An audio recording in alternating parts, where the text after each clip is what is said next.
C5 app download ചെയ്യൂ. കാണൂ മുഴുവൻ എപ്പിസോഡുകളും സൗജന്യമായി. ഞാൻ ഈ അമ്പലത്തിൽ സ്ഥിരം വരുന്ന ആളാ. പല ഭക്തരും വരാറുണ്ട്, പൂജയും ചെയ്യാറുണ്ട്. എന്നാൽ ആരും ചേച്ചിയുടെ അത്ര ഭക്തിയോടെ പൂജ ചെയ്യുന്നത് ഞാൻ ഇതുവരെ കണ്ടിട്ടില്ല.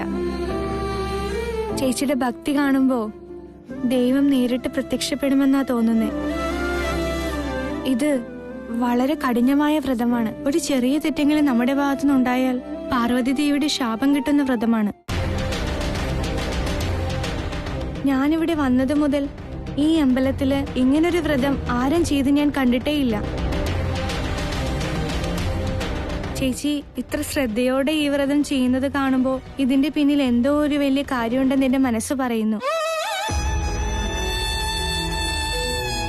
ചേച്ചിയുടെ ഈ ശ്രദ്ധ, ഈ ഭക്തി, നിങ്ങൾക്ക് ദൈവത്തോടുള്ള ഈ വിശ്വാസമൊക്കെ കാണുമ്പോൾ ഞാനും ഈ പൂജയിൽ ഭാഗമായി മാറിയത് അതെന്റെ പൂർവ്വജന്മത്തിലെ പുണ്യം കൊണ്ടായിരിക്കാം.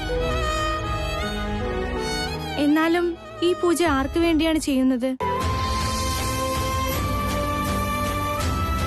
നിനക്കറിയാത്തതായിട്ട് ഒരുപാട് കാര്യമുണ്ട് മയൂരി. ഈ വ്രതം ഞാൻ എന്റെ ഭർത്താവിന് വേണ്ടി അനുഷ്ഠിക്കുന്നത്. ഈ ജന്മത്തിൽ മാത്രമല്ല, എല്ലാ ജന്മത്തിലും അവൻ തന്നെ എന്റെ ഭർത്താവ്.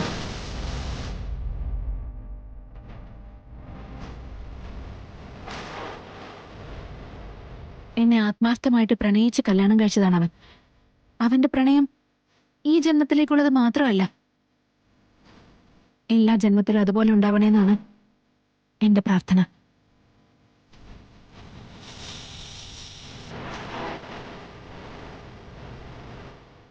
ചേട്ടൻ ഇപ്പൊ എവിടെയുണ്ട് ചേച്ചി?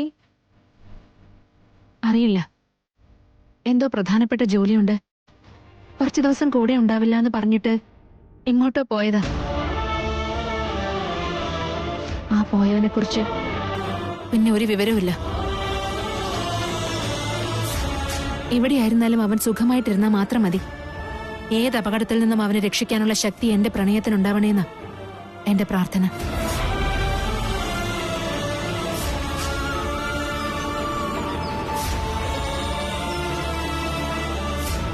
നിനക്കൊരു കാര്യം അറിയോ മയൂരി? അവൻ എന്നെ ബലം പ്രയോഗിച്ചാ കല്യാണം കഴിച്ചത്. അവൻ എന്നെ എത്രമാത്രം പ്രണയിച്ചിരുന്നു എന്നറിയോ? ആ പ്രണയം എനിക്ക് അന്നൊക്കെ ഒരു ശല്യമായിരുന്നു. അവൻ എന്റെ പുറകെ തന്നെ നടന്ന് ശല്യം ചെയ്യുമ്പോ എന്നെ അത് വല്ലാതെ ദേഷ്യപ്പെടുത്തുമായിരുന്നു. പക്ഷെ ഇപ്പോ അവൻ എന്നിൽ നിന്ന് ഒരുപാട് അകന്നു പോയപ്പോ അവനെ ഒന്ന് കണ്ടാൽ മാത്രം മതിയെന്നാണ് എനിക്ക് തോന്നുന്നത്. ഡൗൺലോഡ് ചെയ്യൂ C5 ആപ്പ്. കാണൂ എല്ലാ എപ്പിസോഡുകളും സൗജന്യമായി.